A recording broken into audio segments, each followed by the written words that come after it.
خاصك تعرف، مهما كان وضعك في الحياة حاليا، مهما كانت درجة الإحباط والضعف اللي كتحس بيه، مهما كانت خيبة الأمل كبيرة بسبب تجربة فاشلة عشتيها، هادي ماشي نهاية العالم.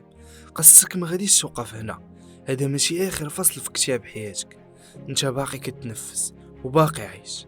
أنا عارف الوضع اللي انت فيه يقدر يكون صعيب عليك بزاف دابا، ولكن إلا بقيتي واقف في بلاصتك، ما طحشيش واستمريتي بالمحاولة وفكرتي بعقلك، غادي تعرف هذه غير لحظة صعيبة من حياتك وغادي تفوت.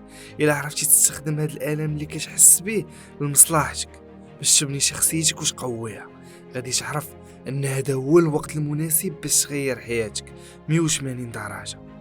العالم كامل كيمر بفترة صعيبة حاليا، هادشي اللي كيأثر على النفسية ديال معظم الناس. كتشير الدراسات أن أكثر من حوالي نصف سكان العالم كيعانيو من اكتئاب. انت واش واحد من هاد الناس ولا كنتي منهم؟ واش تبغي تبقى في هاد الحالة حياتك كاملة؟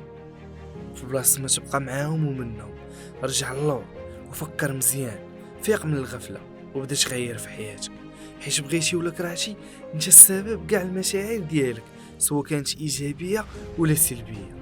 داكشي علاش تقدر تضمن نسبه النجاح في حياتك 100%. الا تقاتلتي على الاهداف ديالك وتوكلتي على الله، ما كاينش شي حاجه تقدر توقفك من غير راسك.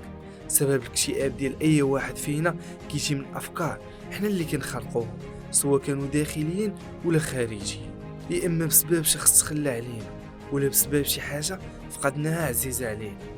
في المدرسه كيعلموك كيفاش تقرا مزيان باش تخدم، ولكن ما كيعلموكش الاهميه ديال ترتيب الافكار ديالك وكيفاش تحكم في المشاعر ديالك. وسعادتنا ما كتستحقش اكثر من وظيفه، كتستحقها. وقبل ما تقول لي واش السعاده غتشري لي دار ولا تخلص لي الاحتياجات ديالي، غادي نقول لك الا كنتي فرحان غادي تكون مركز كثر، غادي يزيد النشاط ديالك والفعاليه ديالك عشرات المرات كثر، غادي يعاونك التركيز تاخذ القرارات المناسبه في حياتك، هاد القرارات اللي غتساهم في النجاح ديالك من بعد. كاينين بزاف ديال الناس داروا حد لحياتهم حيت حقروا راسهم، اعتقدوا باللي ما يقدروا يديروا والو، بسبب فكره واعتقاد بالداخل ديالهم حطموا حياتهم كامله. داكشي علاش خاصك تقدر راسك وتعطيه قيمه وتستغل وقتك كل نهار في الخدمه على راسك باش تطور وتوصل فين بغيتي، باش تكون قدوه يتعلموا منها الناس ويضربوا بها المجال. من طبيعه الحال هادشي ما غاديش يكون سهل، وغادي تواجه بزاف ديال العراقيل والتحديات.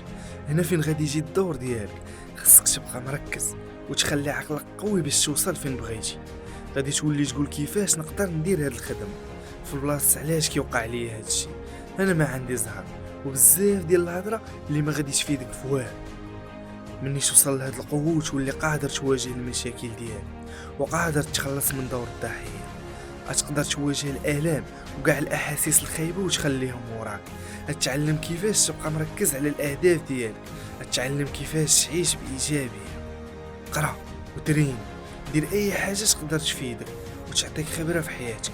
فكر مزيان قبل ما دير اي خطوه، حيت اي خطوه خديتيها غادي تساهم في الوضع ديالك كيفاش غادي تكون من هنا لقدام. وبدا بخطوات صغيره، ما تزربش وما تسرعش، بشويه بشويه حتى توصل للاهداف ديالك وتحققها. المهم هو ما تحبش، ما تخلي حتى شي حاجه توقفك، لا الام لا مشاعر. ما تستسلمش، انت كتستحق، انت تستحق تجرب الحياه وتعيشها بشكل ايجابي وممتع. انت تستحق تكون قدوه للناس يستافدوا منها ويحلموا يكونوا بحالها. تستحق يشوفوا فيك ويقولوا دارها، حتى حنا نقدروا نديروها.